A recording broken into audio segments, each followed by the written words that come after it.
Professor Melly Mail, the Hood Postman. You know that vibe. So who I'm here with today? Big Devil, man, from Linwood Polk Street Crip, man.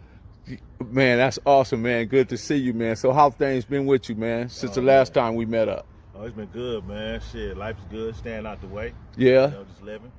So the reason why we're here today, I want to go in a little bit deeper on the Polk Street life, man. You know what I mean? Because I know Kendu, T-Bone, Dre. You know what I mean? I know both Freak Daddy. I know Black Rose. I know countless of others. Was Thumper really from your neighborhood? Stumper? No, I don't know. Thumper. No. Okay. No. Okay. So, and then, you know, of course, there's 40, Lil 40, yourself. But Justin, man, I want to know where Justin come into play. Or did he really claim, or he just someone that hung out? He was a decoy. He was a decoy. Okay. Yeah, he was one of our okay. decoys. And then, of course, my boy Scoop and his brother, you know what I mean? Yeah, Big Herb, yeah. Yeah, so let's get into it, man, because there's a lot of things about Polk Street that people are unaware of. So my first question, do you remember the twins? Yeah, I remember the twins, yeah. They actually came Santana. Right, right. So were you there when they was living around that area? No, that was before my time. You know, But I know about them, though, when back in the 70s and 80s when they were staying with Black Rose over there. You know, so his sweatshirt is actually still hanging in the garage over there. Really? Yeah, got the twin Compton Santana block, Crips on the back of it, black sweatshirt. Yeah, it's still hanging up in the garage over there. That's crazy, man. Yeah, because him and Tiny Mike was real tight. Angelito, well, Angelito is you know, still living, but Angelo, rest in peace. You know what I mean? Yeah, but it's interesting, man, because when Turtle first met him, he saw two guys that looked like he did one, did two, you know what I mean? And that he was intrigued by that, man. You know what I mean? And he fell in love with those two guys, man, and it took from there. But okay, going up on Polk Street, give us an inside look. What was that really like, man? Being that you guys shared the neighborhood with Young Crowd. Well, our section run like this. Our hood is from Fernwood to Imperial, and from Atlantic to Wright Road. The Fernwood side is called the Big End. That's where Polk Street started in 1975. And also on the Big End, you had a spot called the Boardwalk, which started in 1983. And the Boardwalk was it was a walkway strip that led from Polk all the way to Atlantic. You know what I'm saying? So you had the dope right there, you had the weed, you had the sherm, you had all the big homies. That was their spot they had established. So on the Imperial side, that's the Lil End. You know what I mean? That's where T-Bone stayed at, Kendu and all them. You know what I'm saying? And then also on the Little End, you got the Hideaway. You know, right around the corner, two blocks over, you got the Hideaway, and that's where I grew up at. In the Hideaway. Those were the apartments on Wright. That's the apartments on Wright Road. Okay, yeah. Interesting that you mentioned that, because I almost forgot about the Hideaway. Just like Cork and Bottle was your liquor store, right? And it was actually black owned. Right. Julius. Okay. Yeah. What was his name? Julius. Okay. Yeah. So did you guys get along with Julius? Oh, Julius was cool, and rest in peace to his wife Liz too. Julius was cool. Julius, when we was kids. You know, say I bought a couple of items, I'll put them on the counter, and Julius say, "You want to shoot for it? You want to gamble for it?" I said, "Yeah, I gamble for it." You know, he'd break out the dice. Okay, shoot for it. You know what I'm saying? And you either shoot for it, or he'd say some shit like, you know, guess how much it is, and you can have it for free. You know what I'm saying? So I got him a couple of times because I used to always buy the same exact thing. You know what I'm saying? And he'd say, "Guess what it is, and you can buy it for free." Okay, I guessed the amount. You know, $11.60. Man, how you know that? I bought the shit yesterday, Julius. I got you. You know what I'm saying? You break out the dice. Julius was cool, man. And when the riots happened and all that shit cracked off or whatever, looting, you know, we made sure we protected that store. You know what I'm saying? That's good stuff, man. You know what I'm saying? We didn't disrespect the store. We didn't, you know what I'm saying? We didn't write on the store. You know, it was a couple of situations where, you know what I'm saying, we had to get down with some niggas in the store. And he understood that, you know what I'm saying, as, you know, having a store in the hood. But, you know, we'll clean up the mess afterwards. But, you know, we had to handle our business when it came down to it. So right across the way was Pendleton. Yeah, Pendletons. They was out, yeah. Did you guys have a relationship with those guys? Somewhat. You know, we actually, you know, we had incidents with them back in the day. But to me, we really didn't consider them Linwood Crips because they was based in Southgate. And a lot of they homeboys, you know, was a little older than me. They didn't have nobody that my age. So every time we went over there, it was always, you know what I'm saying, incidents going on. They ain't like us coming in the penalties going swimming and shit. Yeah, so they were the only Crips that ever existed in Southgate, in the city of Southgate. Shout out to Pendleton Avenue, man. Shout out to those cats, man. So, yeah, I know a couple of them, but we had an incident and shit that happened or whatever, but I didn't see him after that. You know what I'm saying? So that's all the deal. Okay, cool. So Julius, man, back to Julius, man. He was a cool dude because I ran into him a few times, you know what I mean? And he was always just a jolly type of guy, you know what I mean? And real cool and down to earth, man. And I appreciate you mentioning him, and you know what I mean? So the Hideaway, man. Let's get back to the Hideaway. Man, the Hideaway, man, that was the baby gangster headquarters right there, man. And why was it named the Hideaway? This some exclusive shit right here, baby. I'm gonna give it to you. Okay. All right. So every time the police used to come and try to look for us, they could never find us because they always thought we was on either the little end or the big end of Polk. They ain't know nothing about the Hideaway. So we'll commit some crimes and do our dirt, and then we'll run to the apartments. You know what I'm saying? And we had these police scanners. We had scanners. So every time we do our dirt, we can hear the call go out on the radio. We'll shoot to the Hideaway, hide out. So one time, me and my homeboy Ghost and my homeboy Slim, we was getting followed by some OSS gang units. And you knew their names? Yeah, it was Blair, Rifkin, and Thrall, which was the top 3 gang units in Linwood. Anybody in Linwood know about them 3 right there: Thrall, Blair, and Rifkin. So they followed us to the apartments. So when we get to the front of the apartments, of course they, jump out on us. We call them hop out boy. They hop out on us, guns out. They lay us down on the ground. You know what I'm saying? So when they look in the back of the Hideaway, they see gang of homies. It's 20, 25, 30 young niggas. So they say, damn. So this is where y'all been hiding at. We like, shit. I told them, man, I stay right here. Oh, this where you live at? Oh, okay. They looking around and shit, seeing the gang writing on the walls. He said, you know what, man? Oh, this is y'all Hideaway. This is the Hideaway. This is where y'all hiding at. So they grab everybody, line us all up in the single file line. They break out their cameras and shit and update their gang file. Take pictures of everybody. What's your name? What they call you? Back then we was giving them, fake names, of course, fake aliases and shit. But they already knew who I was and shit from, just getting in trouble throughout the hood anyway. But that's how the name Hideaway came about. Right, man, that's cool, man. So how did you get the name Devil? When I first started banging in 86, 87, my nickname was Young Q. So when I got a little older, of course, and when I first joined the gang, I was just a gang member. I wasn't gang banging yet. So once I started gang banging, me and my homeboy Big Whiskey went on a mission. And me, him, my homeboy Scoop, rest in peace. And we went and put in some work and kind of violent and shit. So when we was on our way back to the hood, he said, man, I'm gonna call you, man, you ain't nothing but the devil, man. You know what I'm saying? You the devil, man. And so that kind of stuck in my head, like, you know what? I'm changing my name then, man. From now on, I'm Devil. I'm Big Devil now for Post Street. Right. And then Young Q went out the window, and then, Devil was born. That was probably like about 94. I remember that name, Young Q, man, because when I first met a couple of your homies, when what you call them, had the Brown Grand Prix, that had to have been about, shucks, that had to be around about 87, 88? Yeah, the Kendall? They had the Grand Prix? No, the dark-skinned homie. We just named Lowdown. Yeah, Lowdown. Yeah. All you guys were sitting on a block one day. I think you was in the back, and I can't remember. Might have been 40 in the front. You guys were sitting right there getting your deal in, and I believe it could have been 87, 88, man. Mm-hmm. Yeah, probably 87, 88. Yeah. Good, man. Yeah. So, can you give us you said 1975, right? Let's back up a little bit. Who were those players? Do you remember? Can you recall any of them or their names? Yeah, the co-founders. Shit, you got Tiny Mike. You got Bo. S Money, which is all 3 brothers. You got my homeboy Time Bomb. My homeboy Pete Dog, rest in peace. You got Slick Rick, Big Ron, Big Boy, rest in peace.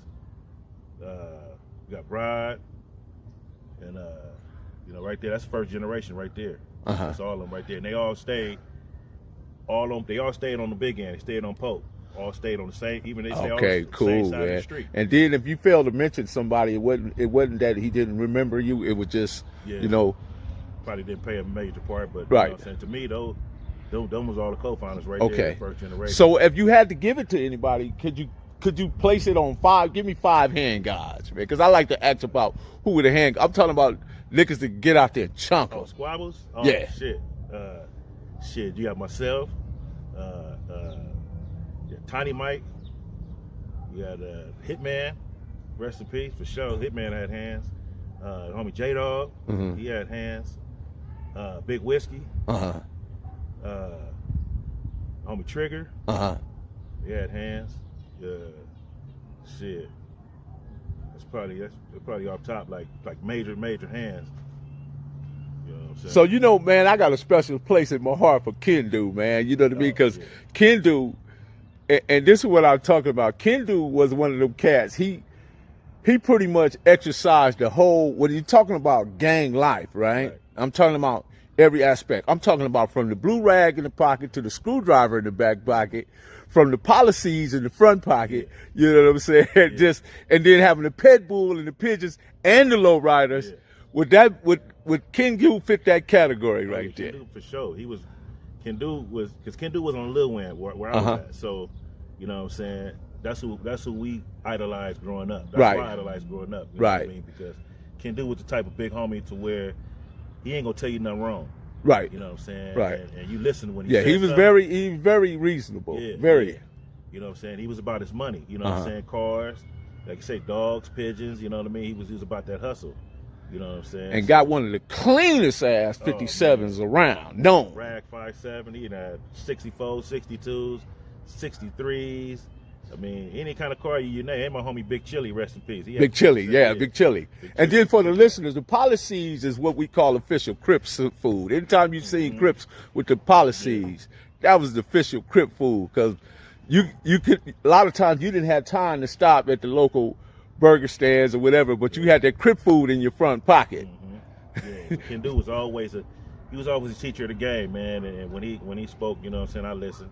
You know, T-Bone was different. T-Bone was the complete opposite. You know, Red was gang banging, 40-ounce drinking, set tripping. You walking corking a bottle and the motherfucker didn't know you. Yeah, T-Bone. If T-Bone was in there, for sure we getting into a squabble up in that motherfucker. T-Bone had the khakis or he had the overalls on. Yeah. He had the whole look with the blue rag and everything. I mean, if you had to picture what a Crip looked like and you looked at T-Bone, you would know exactly what that is. And then he talked the gang of shit. You know, they didn't give a fuck, win, lose, or draw. Black guy, busted lip, busted no, Bone gonna get down with you. Right. So, you know. Got a couple of questions. There was a cat named Santos stayed on Wrightwood. He had a sister named Regina Burgos. Yeah, Santos, Young Crowd? Yeah. No, Santos, Do you remember his sister? Yeah, I remember his sister too. Yeah, I used to date her, man. Right? Yeah. You remember Sophia, Chiquita? Yeah. What about Myrna? Yeah, Myrna was Keto's sister, right? Yeah. So let's talk about the Young Crowd, man, a little bit. So they shared the neighborhood with you, right? Yeah, the Young Crowd, you know, intertwined with us. They basically had the park. The Ham Park was theirs. We never that was never our thing, hanging in the park. That was theirs. Right. The dead end right there, that was theirs. Because that's where Keto and them live right there. That dead end, that was the Young Crowd stronghold right there. So you know, we grew up with them. You know what I'm saying? We knew them all. They knew us. You know what I'm saying? We used to hang with them here and there and shit, but it was always that mutual respect. You know what I'm saying? They didn't step on our toes. We didn't step on their toes. You know, it was a lot of times. It was instances where, you know what I'm saying, we didn't got down with them. I didn't took 5 or 6 head up fades back to back with them. You know what I'm saying? Behind my homie Slim. They rushed one of the homies at the store, thought he was from N Hood. My mistaken identity, but you know. Y'all had to get that off. Yeah, we had to run that fade. You know what I'm saying? Interesting that you mentioned that. I was at the 7-Eleven right there on Atlantic and Martin Luther King, which is smack dab in there. Yeah. I'm coming out. 3 young cows approached me, asked me where I'm from. Tell them. And they said, oh, yeah, we thought you was one of them nappy ears. That's what they call, you know, the N-hoods, right? I said, no. So while I'm talking to them, I see another cat approaching from the corner of my eyes, and I realized who it was. It was Smokey, and he came up and embraced me, and I embraced him. The rest of the young crowd was like, whoa, who is this dude? You know what I mean? And, Smoke from the crowd, yeah, and Smokey was, you know, me and Smokey chopped it up. Matter of fact, he told me to come around his house, and I didn't realize he stayed on the same street, which was Walnut, Right. that the dead end that leads into Ham Park was located. So I went over there, chopped it up with him. Yeah, but good dude, man. Smokey is my partner, man. Smokey, it was an incident we had with him where one of their homeboys got rushed, and they thought that it was us that rushed him. It was always a mistaken identity over there. If a black did something to the Mexicans over there or whatever, they would assume it's us. You know, because we was the only ones over there in the hood, you know what I'm saying, getting active. So anytime something happened to a motherfucker, they'd come to us, hey, your homie did this or whatever. Because there was a lot of our homies that didn't really fuck with the young crowds, and vice versa. There was a lot of them that didn't really fuck with blacks. But one of their homies got rushed, got beat up and shit. So Smokey, Lil Man, a gang of them, about 20 or 30 of them came on Polk. And at that time, we was at war with the N-Hoods at that time. So we was out there strapped. So they pull up, strap, jump out. You know what I'm saying? Smokey right there, of course, and you know, spearheading they little tribe or whatever. Yeah, but Smokey was very reasonable. You could talk to Smokey. Yeah, Smokey wasn't the type of dude that just... Yeah, he wasn't a hothead. Yeah. You know what I'm saying? And, you know, he straight out like, yeah, your homie rushed my homie right here. So we look at his homie. He got scratches and shit. We like, where it happened at? Oh, at Corker the Bottle. Said, man, my homies ain't did that shit, you know? You know what I'm saying? And we on one side of the street with our guns out in our hands. They on the other side of the street with their guns out in their hands. You know what I'm saying? In a matter of seconds, anybody would have made the wrong move, man, it would have been some casualty. It would have been all bad out there. Yeah. You know what I'm saying? We wasn't backing down. You know, they wasn't backing down. But, you know, Smokey talked to Ken Dude, talked to the homie Boo Nut and shit, and, you know, they squashed the shit. But, you know, that's probably how it's for. That's probably as close as we ever came to really, you know what I'm saying, setting it off and going to war with them dudes and shit. But it wouldn't have did us no good going to war with them because, shit, we right in each other's backyard. Right. So on May 12th, 1995, an incident occurred on Walnut, and it happened with the Hop Out Boys. Yeah. You know what I mean? Officer Blair, man, and eventually, I think I want to say that. See, what people don't understand about these sheriffs and police, man, and let me give a little background, that they claim to be law-abiding and protect and serve and all that, but that ain't even that's just a name. Yeah. It's not really what they do. You know what I mean? Because they feel that they're part of a gang because you had the Linwood Vikings, you had the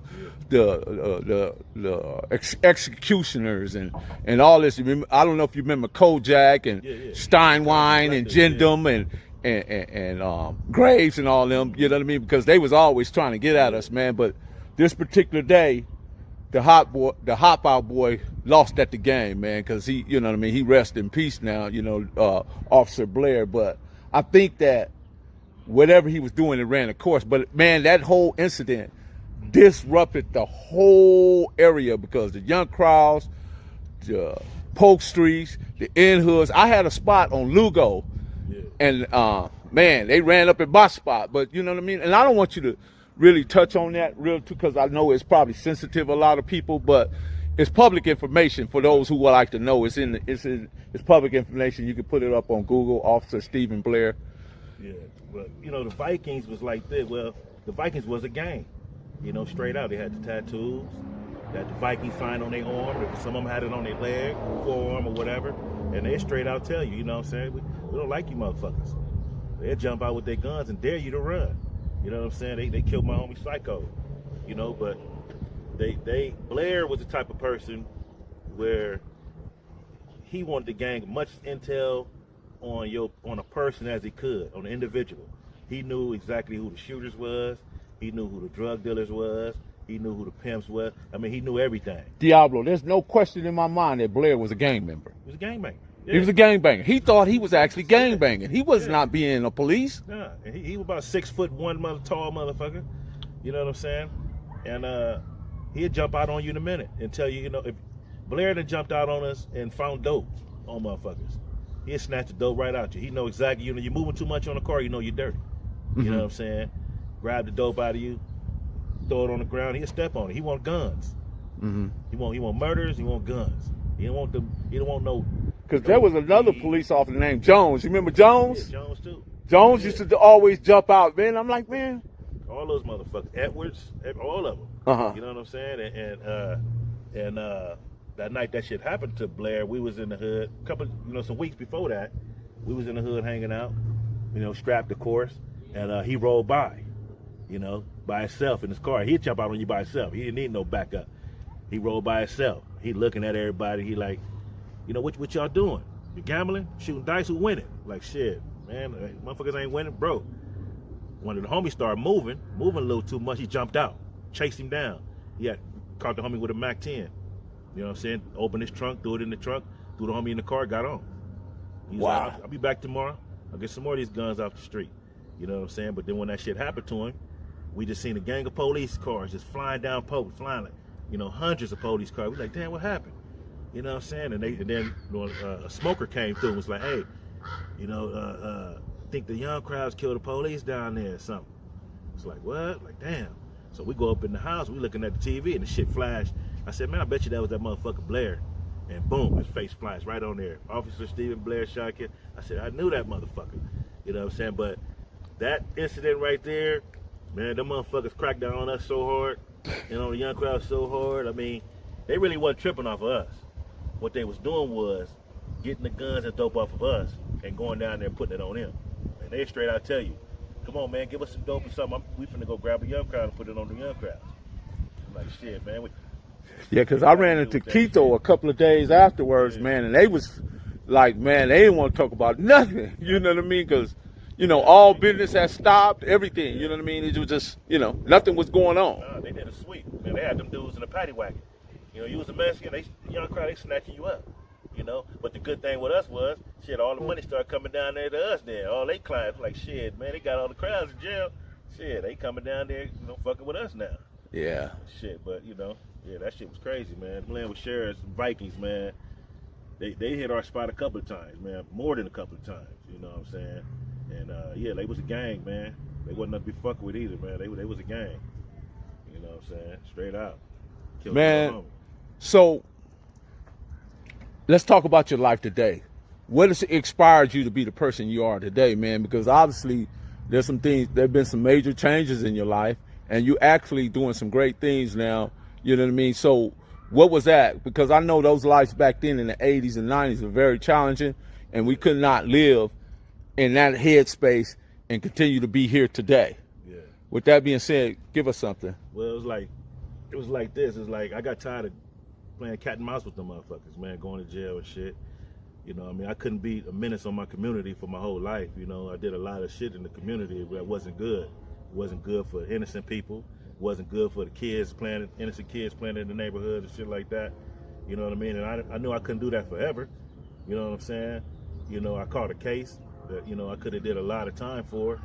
You know what I'm saying? So when I got out, of course, motherfucker business was active like a motherfucker. So my wife was like, you need to change your life around. You know what I'm saying? I couldn't see it because all I knew was gang banging. You know what I'm saying? Once I started gang banging, shit, that's all I knew. I never did nothing else. You know what I'm saying? So, of course, I gained a career. My brother started working for the railroad, and he pulled me in. You know what I'm saying? So once he pulled me in, my life didn't change overnight because I was still going to work. Once I get off of work, and I was going to the hood. You know what I'm saying? Still committing crimes. I actually got caught for a serious crime that I could have got washed for where I was at, when I started that career. Luckily, the case was dismissed and shit, but, I had to choose either the streets or life. So would you say that your wife, kids helped change your mind about certain things because now you was responsible for them as well, not only yourself? Oh yeah. She changed it. They changed it because I didn't want my sons to go through what I went through because I didn't have a father figure in my household. I didn't have a man getting up and going to work every day.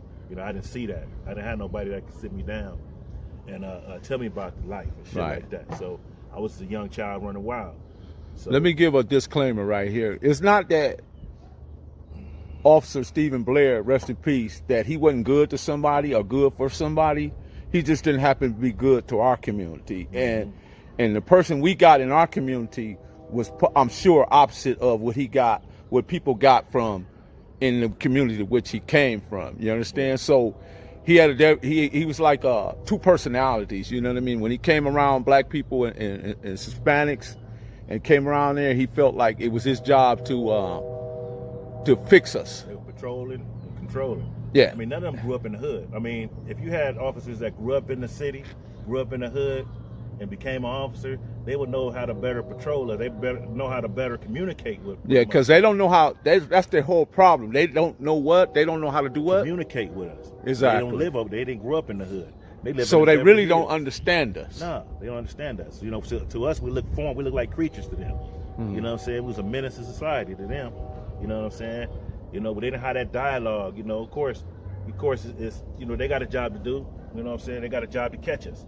You know, we got a job to do. We got a job to get away.